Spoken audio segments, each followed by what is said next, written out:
Manx Radio's Update with Beth Espy.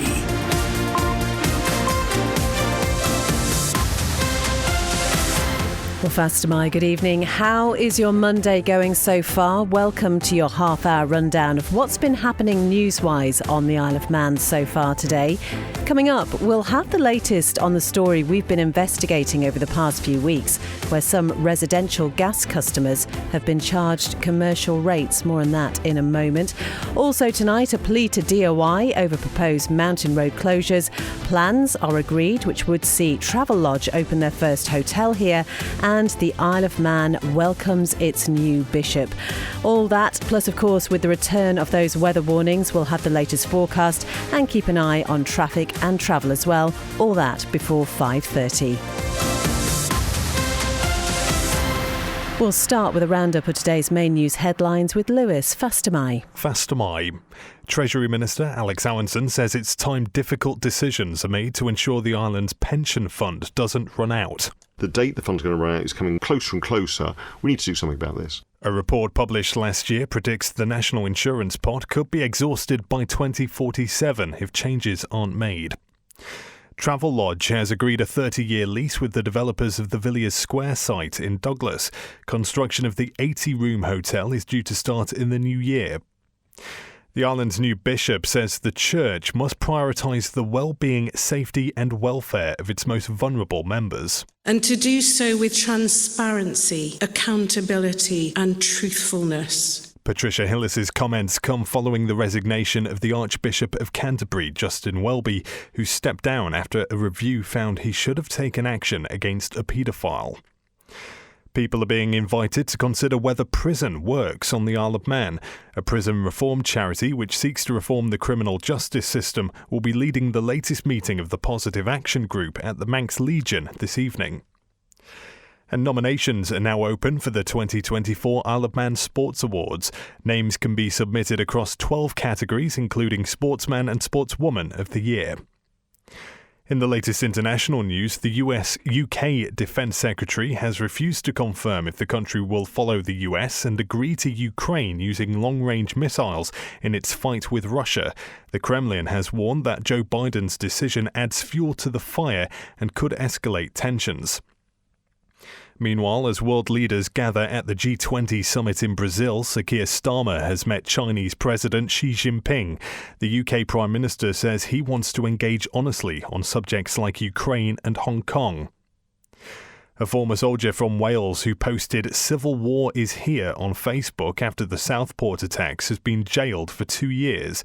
Daffron Williams, who's 40, pleaded guilty to publishing material likely to stir up racial hatred.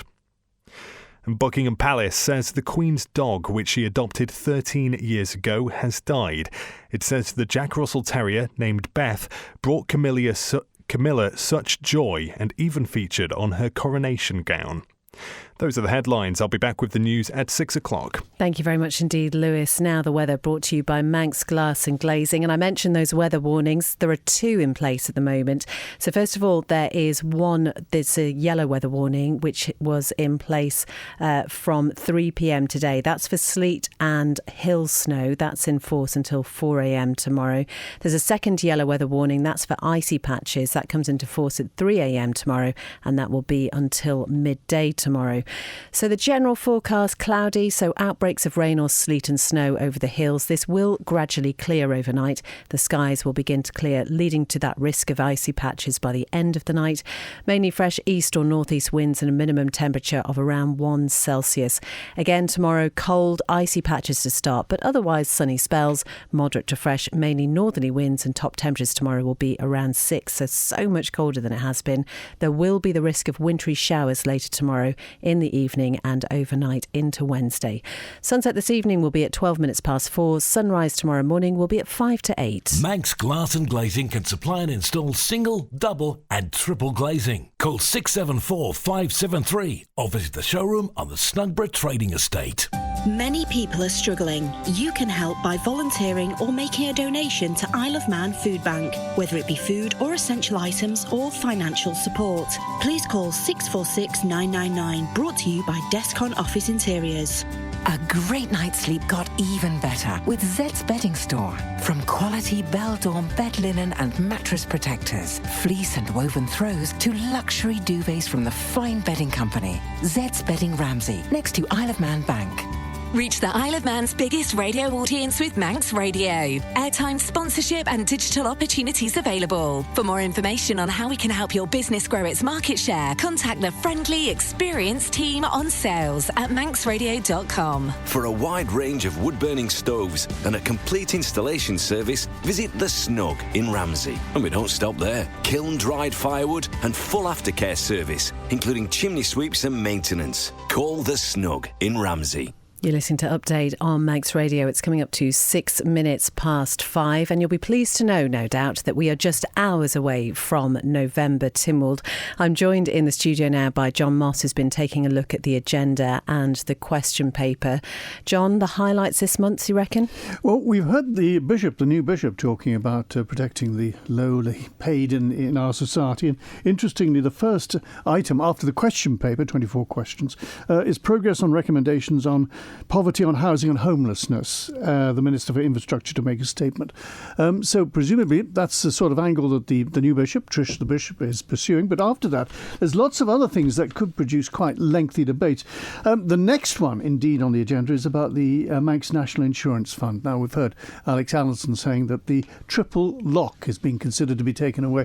The triple lock, everybody quotes it. It's 2.5% inflation or earnings growth, whichever is the highest, and that goes up. But in 2047, according to the calculations, our National Insurance Fund is going to run dry. They'll go to the well and there'll be nothing there. To protect it, they say we can't really afford to have the triple lock anymore. We've got to consider it. That'll be discussed tomorrow. That'll be debated. There can be one or two members who I'm sure will be on their feet, the likes of Joni Farragher of the Labour Party, people like that. We're coming up and saying, no, you cannot do away with the triple lock. This helps young people. And of course, the Bishop saying that we have got to help the lower paid in our society.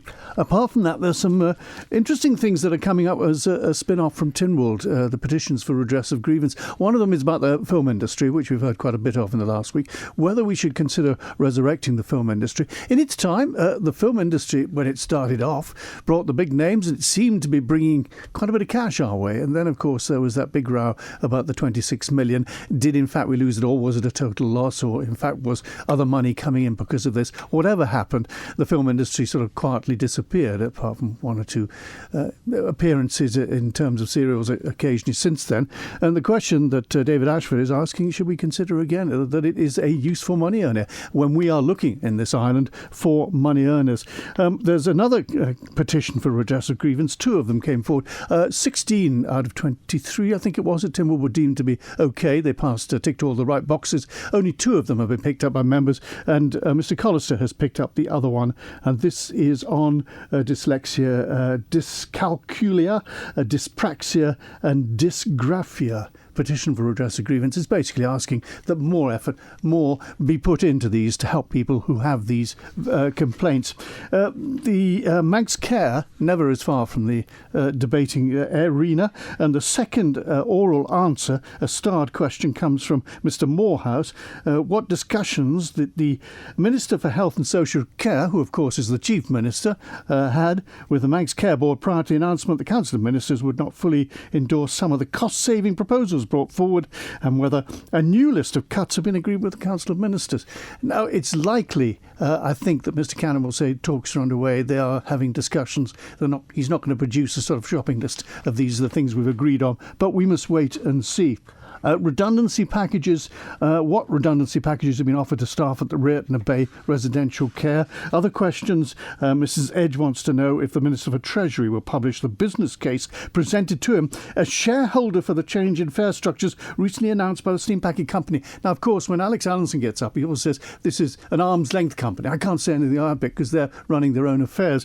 Is this a way that Mrs. Edge is looking to get an answer out of Alex Allinson as a shareholder and saying, well, if you can't answer as the Minister for Treasury, because of your relationship with the steam packet, perhaps as a shareholder, you can give us the answers. I think she's likely to get short shrift, and indeed the same answer from Alex Allenson. Another question, 15, from Miss Edge. What recruitment process is followed by Manx Cairn, who the responsible accounting officer is? There's 24 questions. They're likely to go on for some time, probably into the afternoon. It depends if they've reached a certain period when they're allowed to talk about them. A member might get up and say, let's put them to the end of the agenda paper. We'll just wait and see. Whichever way, there's much to talk about. It's probably going to be a 2-day Tynwald. With the weather that we're going to get, perhaps they'll be quite pleased to be sitting inside in the warmth and putting their mufflers on and their coats and actually having a chat and keeping warm. But there is much to discuss, and of course this is the last one before the Christmas Tynwald, which is coming up. And then of course we're really aiming towards the end of this administration. We're not that far away. And I think Alfred Cannon, the Chief Minister, with that vote of confidence behind him, of course, 18.6, will be wanting to press ahead with his agenda, wanting to press ahead with what he said he will do in this administration. So let's see if we see a lot more movement in this next year and a half than we have had, perhaps, in the last few years. Thank you very much indeed, John. Looking ahead to this month's sitting of Tynwald, it gets underway at 10 a.m. tomorrow. I'm going to call you Mystic Moss now. He's predicting 2 days. It could go on for 3. We'll see what happens, but you're going to be able to hear that on AM 1368 and also online as well. Just gone 5:10. Now, the latest on a story we've been investigating over the past few weeks. Residents in sheltered housing in Ramsey are calling for a meeting with the chair of the Northern District's Housing Committee. Now, the board's currently negotiating with Isle of Man Energy to change the rate they're being charged for gas from commercial to residential, as that's currently the cheaper option. Now, currently some residents, the majority of them pensioners, pay around £47 a week, which equates to almost £200 a month. Chanel Suku reports. Now, some of you may remember the last time I spoke to Eric Corkish. If you're in your house, if you don't use the heat, you're not being charged for it. But all through the summer, they're not using the heat in it, but we're still paying £50 a week for it. Now, Mr. Corkish says there has been some negotiation with Isle of Man Energy, but he's described it as an insult to the residents. The offer that they've made is that they would reduce the price of our gas from 16.5 pence per kilowatt hour to 13.8 pence, which is a difference of about 2 pence a unit, which would make virtually no difference whatsoever with the price we're paying. They've made this offer, but they've come nowhere near offering us the residential rate that everybody else gets in Ramsey. In the House of Keys on Tuesday, Laurie Hooper asked a question. The answer was that there is no such thing as a domestic or commercial customer. You either pay the tariff, you have a special agreement. So if the Housing Board don't want the special agreement anymore, they can just move to a regulated tariff customer. Now, this is what we've been asking for all along. It is time for somebody to start to make a move and get these agreements altered. I would like to give notice to the 2 MHKs for Ramsey that the response they gave me in their emails was pathetic. And they need to assist the residents of sheltered housing in Ramsey now. What they want to remember is that in the 3 sheltered housing in Ramsey, there's 150 people. That's 150 votes. Local MHKs Dr. Alex Allenson and Laurie Hooper have both responded to Eric's message. With some of the measures that have been brought in by government and Cura to bring down gas rates, they've affected domestic rates. So suddenly, for the first time in years, the domestic rate is less than the commercial rate. What I and Laurie Hooper, the other MHK for Ramsey, have been trying to do is work with the commissioners, but also work with the gas company themselves to look at this again. Now, unfortunately, the gas company have stuck their heels in. We are now looking and talking to the regulator about the way of trying to force, if necessary, Isle of Man Energy to allow the residents of Mayfield to actually pay a domestic rate rather than a commercial rate. But it's not just Ramsey. I've also been hearing from other sheltered accommodation providers and facilities all over the island who are in the same situation. So that it is something that needs to be addressed. All that has to happen, the provider just has to ask for it. Also, as much as I think we like to think our MHKs have the power to do anything, realistically in this case, actually, it's the people that are running the complex itself. So actually taking the next step and taking action and making that request and then following through on it really does sit with the local authority that's responsible. That's Laurie Hooper, the Ramsey MHK, ending that report. You can find out much more at manxradio.com. We have also asked Isle of Man Energy and the Northern District's Housing Committee to comment if they wish. 5:15, as we heard Lewis mention in the headlines, government needs to start making what could be seen as difficult decisions to ensure the long-term security of the Isle of Man's pension fund. Now, with the fund currently forecast to run out in 2047-48, the Treasury Minister will present a report, as we heard, to this month's Tynwald sitting outlining options going forward. Sian Cowper has more. The latest 5-year review into the island's National Insurance Fund warned it's currently set to be exhausted in less than 25 years. Since those findings were published last year, Treasury has been looking for ways to ensure that doesn't happen. It's thought proposals to increase the pension age or increase the number of qualifying years required for a full pension would have little impact, while Treasury says it's not considering increasing NI due to the need to remain an attractive location. Another idea put forward in Treasury's document is scrapping the triple lock on pensions. Minister Alex Allinson says doing nothing isn't an option. With the fund's going to run out, the date the fund's going to run out is coming closer and closer. We need to do something about this. And this is based on the last actuarial report that was published in Tynwald and given to Tynwald members last year. And so we've spent the time between then and now looking at the various options.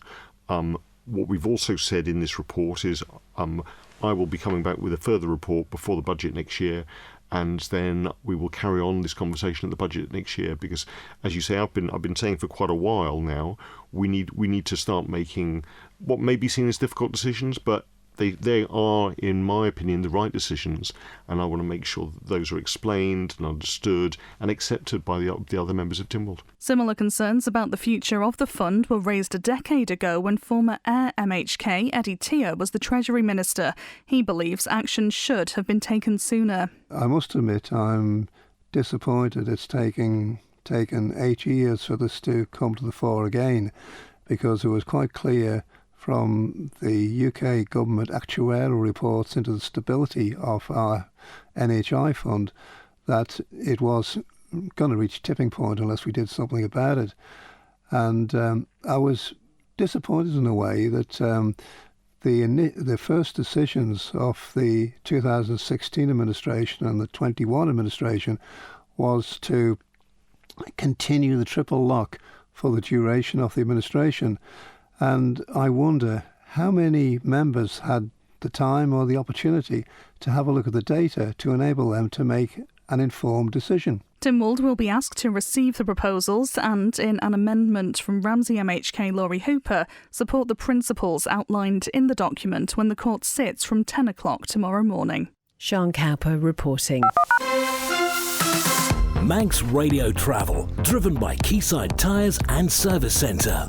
Well, there's nothing reported on the police pages, which is good news as you're travelling home. Just be aware, though, there is some sleet over the higher ground, and we do have that yellow weather warning for icy patches. That's from early tomorrow morning and will be in place until around midday.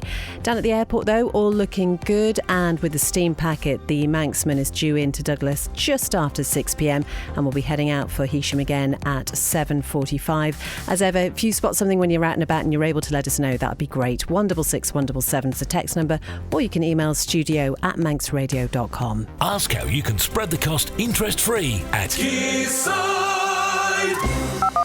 It's 18 minutes past 5. Travelodge has agreed a 30-year lease with the developers of the Villiers Square site in Douglas. It'll be the company's first hotel on the island, as Amy Griffiths reports. The Tevier Group received planning permission to build the multi-million-pound development on the site back in April. The old hotel there was demolished in the 1980s and it's been empty ever since, apart from the odd Christmas market or outdoor concert. Tevia's plans involve constructing 2 buildings. The first would have a mixture of office and retail space, including a gym and an underground car park. The second is a 6-storey hotel with capacity for 80 beds. It's that building that Travelodge has today announced it'll be taking on the lease for. It will also have an on-site restaurant that's going to be called 85 Bar Cafe. As part of the planning application, the Department of Enterprise said the plans would develop on a number of goals of government's island plan and therefore supported the proposals. Meanwhile, Visit Isle of Man said it was fully supportive of the scheme because of the need for hotel accommodation on the island after a continued loss over the last 10 years. A spokesperson from Travelodge says they couldn't be more delighted to open their first hotel on the Isle of Man and have been looking for a suitable opportunity to do so for many years. Meanwhile, a spokesperson from Tevia says it will play an important part in enhancing Douglas's hospitality offering. Construction of the development is due to start in early 2025. Amy Griffiths reporting. 5:20. The Northern Chamber of Commerce is urging the Department of Infrastructure to reconsider plans for a series of road closures in December, citing concerns over their impact on businesses in Ramsey and the rest of the north. Christian has the details. The mountain road is scheduled to close on up to 8 dates in the run-up to Christmas, and they'll be in place throughout much of the day. In response, the Northern Chamber's chair, Keith Dalrymple, has written an open letter to the Infrastructure Minister, Tim Crookall, calling for the closures to be postponed until the new year, when they would have what he describes as a less detrimental impact on the financial and mental well-being of local businesses.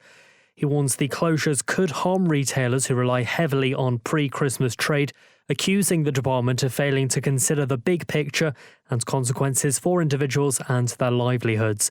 Quoting directly from the letter, the Northern Chamber says the potential damage to Ramsey and northern businesses, particularly the retailers who rely on pre-Christmas sales, is obvious, except to the Department of Infrastructure. Manx Radio has approached the Department of Infrastructure for comment. Christian Jones reporting. The 88th Bishop of Sodor and Man took part in an enthronement ceremony on the island at the weekend.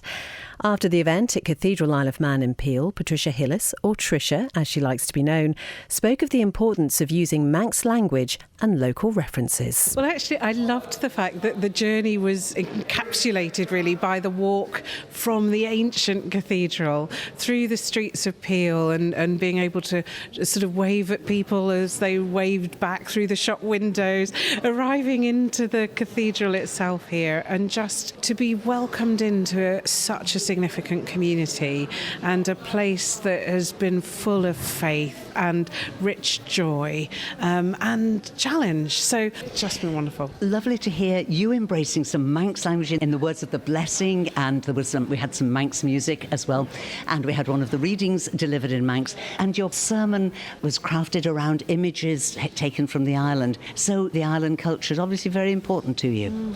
I think context is so much part of the Christian faith, that we believe in a God who really comes alongside us in the places that we are and draws out cultures and people and contexts, and that's where I believe I see more of God. And actually my joy of coming here to the island is to understand more of God by being with God's people here. So that's the joy. You're very kind about my Manx, and I want to pay sole tribute to Culture Vannin and their wonderful website, and I've had offers of people being willing to do a bit more teaching of me, and I look forward to that. That is our 88th Bishop of Sodor and Man, Patricia Hillis, or Bishop Tricia as she prefers to be known, speaking to the wonderful Judith Lay after the enthronement ceremony on Saturday. You can listen back to much more of that. It was featured on At Your Service with Jude yesterday. You can go to manxradio.com and find the podcast there. And we are expecting Bishop Tricia to make her first appearance in Tynwald, which, as we say, gets underway at 10 a.m. tomorrow. And she did mention Culture Vannin, and actually one of the island's leading Manx music specialists has been celebrating a major milestone over the past few days. You can find out more about this at the Manx Radio website. Dr. Chloe Woolley has been working with Culture Vannin for 20 years. Well, someone who hasn't been here for 20 years yet, but we're hoping, is Darren Timpson. Darren, you've got the sports news for us today. Good evening. Starting with hockey, Castletown Southerners have been crowned as Mixed Division 1 champions with one game left after their 9-1 win over Vikings D. Meanwhile, the Mixed Premier League title race is going down to the final day with Backers A and Vikings A in contention for the trophy. However, Backers remain 2 points ahead of their rivals and would need to lose in order for Vikings to have any chance. In athletics, Corin Leeming broke the record at the Haldane Fisher Sid Quirk Half Marathon during his win on Sunday. Leeming completed the course in Castletown with a time of 1 hour, 6 minutes and 4 seconds, 14 seconds quicker than the previously held record by Ollie Lockley in 2021. Elsewhere, Krista Kane was crowned the fastest female in the running category, which began and ended at the Ronaldsway Industrial Estate, with a time of 1 hour, 17 minutes and 42 seconds. On to motor racing, and TT competitor Matt Stevenson is okay and recovering after a crash during first qualifying in the Macau Grand Prix. Stevenson suffered a back injury but would not need surgery. The race was eventually cancelled due to bad weather. In football, and Peel have closed the gap to 2 points on Ayr in the Canada Life Premier League after a 5-0 win over Moran. Ayr drew 3-3 with Ramsey but stay top in the league. Elsewhere, Corinthians and Laxia both qualified for the Railway Cup. Meanwhile, the Canada Life Women's 7-a-side Floodlit Cup got underway on Sunday. AC Malou and Peel both registered wins in Division 1, while Malou Ladies beat Union Mills in Division 2. And finally in rugby, Douglas lost 67-15 to Bowden in the Regional 2 Northwest, while Vagabonds were defeated 54-10 to Burnley in the A&D Lancs Cheshire. Thank you very much indeed, Darren. And just remember, there is much more about all the stories you've heard about on Update tonight if you go to the Manx Radio website. While you're there, do check out the good news section, because we know there are so many amazing things that are happening around the Isle of Man. It's really good to celebrate them. And also you can check out the newscast as well. That's where we feature the longer interviews. We often can only play a very short snippet of the interviews that we do with people, but you can feast on the longer interview on the website if you go to that Manx newscast section. That is all from Update this evening. Coming up next on the programme, it is Agenda with Phil Gaughan from 5:30, as we say, looking ahead to Tynwald, which gets underway tomorrow. Then it's Greatest Hits from 6 with Chris Kinley. Ian Cottier will be here from 9 with Time for Brass, and then Rianne will be with you from 10 with After Hours. Whatever you're doing, have a lovely evening. Do take care if you're out and about on those roads. As we say, those yellow weather warnings are in place until early tomorrow, and we'll be back with you on Update from 5 p.m. on Tuesday.